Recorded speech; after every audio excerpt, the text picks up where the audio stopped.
Here's a quick introduction to an ongoing controversy about the operational definition of language.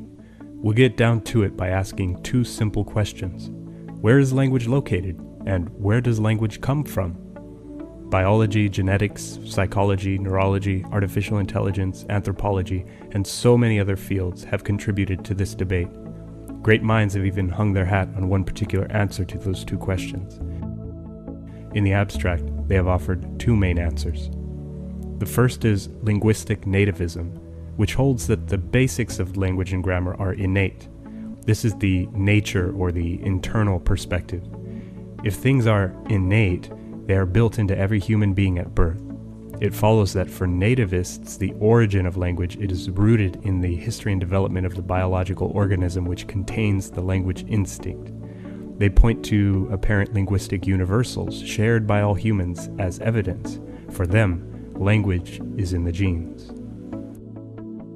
The second perspective is linguistic empiricism. Empiricists think that language is entirely learned. This is the nurture or the external perspective. If language and grammar are learned, they are features of the organism's environment.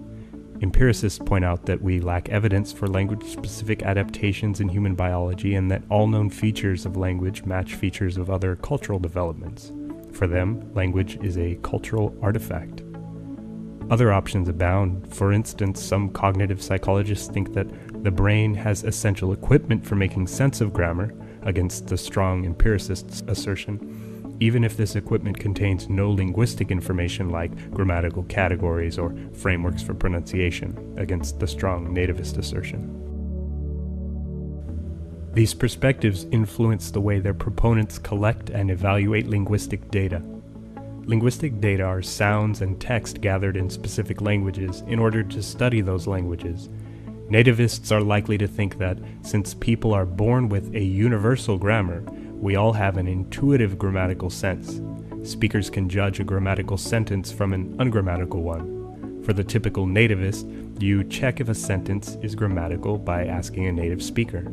Against this, empiricists charge that actual use and not intuition determines which sentences occur and which do not in a given language.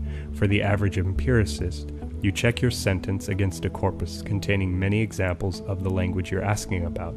The more frequent its appearance, the more likely the sentence.